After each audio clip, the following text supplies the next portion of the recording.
अपने घर या जमीन पे पाएं मालिकाना हक बगैर किसी मुश्किल के। जाने स्टैंप ड्यूटी और रजिस्ट्रेशन चार्जेस के बारे में। हम में से कई लोग अपने घर जमीन की खरीदारी के सपने दिन रात देखते रहते हैं। किसी प्रॉपर्टी की खरीद में न केवल सही प्रॉपर्टी का चयन, उसकी खरीदारी, बल्कि उससे जुड़े स्टैंप ड्यूटी और रजिस्ट्रेशन प्रक्रिया का पूरा होना भी उतना ही अहम है। नमस्कार दोस्तों, मैं हूं अदिति और आप सभी का स्वागत करती हूं।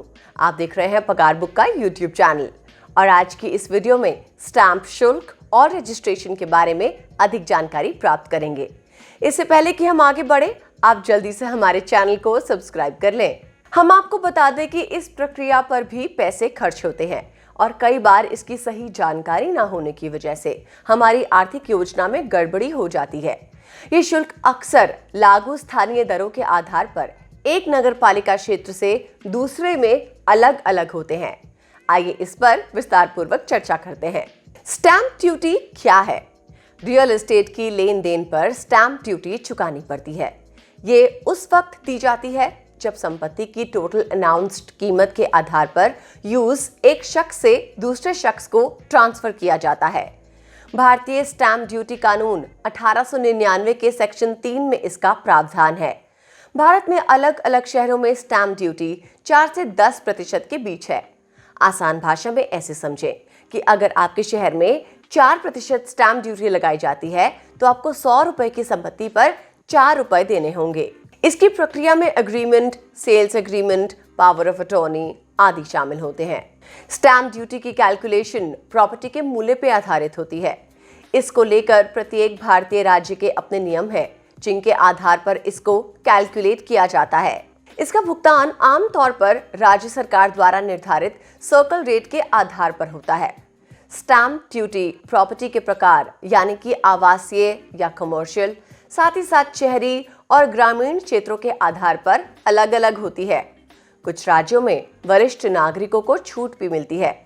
घर खरीदने वाली महिलाओं को भी कुछ राज्य छूट देते हैं। ऐसे 3 तरीके हैं जिसमें आप अपने पास मौजूद नई प्रॉपर्टी के लिए स्टैंप ड्यूटी दे सकते हैं। आप गैर न्यायिक स्टैंप पेपर, ई स्टैंपिंग या फ्रैंकिंग के माध्यम से भुगतान पर विचार कर सकते हैं। स्टैंप ड्यूटी के भुगतान को पूरा करने के बाद दस्तावेज को रजिस्टर कराना होता है। जिस जगह पे प्रॉपर्टी है वहां के सब रजिस्ट्रार की सहायता से रजिस्ट्रेशन किया जा सकता है। इस प्रक्रिया के द्वारा आपको नई संपत्ति का कानूनी स्वामित्व प्राप्त होता है। रजिस्ट्रेशन शुल्क उन प्रॉपर्टी के मामलों में लागू होता है जिनकी कीमत 30,000 रुपए से अधिक होती है। इस शुल्क का कैलकुलेशन आमतौर पर अग्रीमेंट के मूल्य या बाजार मूल्य के 1% पर किया जाता है, जो भी कम हो। रजिस्ट्रेशन के समय जरूरी कुछ प्रमुख दस्तावेज जैसे कि विक्रेता के साथ साथ क्रेता दोनों के PAN card, passport, driving licence आदि जैसे पहचान दस्तावेज, ओरिजिनल अग्रीमेंट, स्टैंप ड्यूटी के भुगतान का प्रमाण, ट्रांजैक्शन का स्टेटमेंट, भुगतान किए गए टैक्स का खाता प्रमाण पत्र और रसीद आदि दी जाती है। उपरोक्त सभी प्रक्रियाओं के बाद आपको एक यूनिक सीरियल नंबर के साथ एक रसीद दी जाती है, जो रजिस्ट्रेशन प्रक्रिया के सफल हो जाने को प्रदर्शित करता है।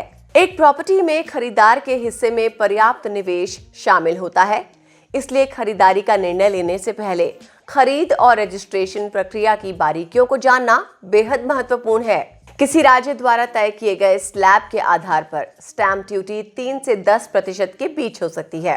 स्टैंप ड्यूटी का भुगतान घर खरीद कर करते हैं। हालांकि आप चाहें तो इस शुल्क में बचत भी कर सकते हैं। महिला घर ग्राहकों को कई राज्य स्टैंप ड्यूटी पे अच्छा खासा डिस्काउंट देते हैं। अगर आप स्टैंप ड्यूटी पे ज्यादा जेब ढीली नहीं करना चाहते तो आप किसी महिला सदस्य के नाम पे संपत्ति ले सकते हैं। अगर प्रॉपर्टी खरीदने के लिए आपने कुछ जगहों का चुनाव कर लिया है तो आप विभिन्न इलाकों के स्टैंप ड्यूटी शुल्क की तुलना कर सकते हैं। इससे आपको मालूम हो जाएगा कि किस जगह कम स्टैंप ड्यूटी चुकानी होगी। कई बार बिल्डर भी स्टैंप ड्यूटी और रजिस्ट्रेशन चार्जेस की लागत उठाने को तैयार हो जाते हैं, लेकिन इस बात को लेकर सावधान रहें कि आपको दूसरे तरीकों के लिए शुल्क ना चुकाना पड़े। अगर आप किसी कारणवश अपर्याप्त स्टैंप ड्यूटी चुकाते हैं तो इससे सरकार के राजस्व को नुकसान पहुंचता है। इनफैक्ट ऐसी कंडीशन में आपको चोरी के लिए भी भारी जुर्माना झेलना पड़ सकता है। स्टैंप ड्यूटी चोरी की सजा और पेनल्टी हर राज्य में अलग अलग है। राज्य के नियमों के मुताबिक जुर्माना वास्तविक स्टैंप ड्यूटी के 8% से लेकर 20% तक हो सकता है, जिसमें न्यूनतम जुर्माना सीमा और कुछ समय की जेल शामिल है।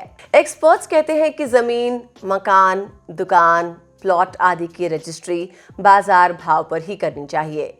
रेट लिस्ट यानी कि डीएम सर्कल रेट पर रजिस्ट्री से थोड़ी देर के लिए फायदा तो होगा, लेकिन स्टैंप बचाना आपको बाद में महंगा पड़ सकता है।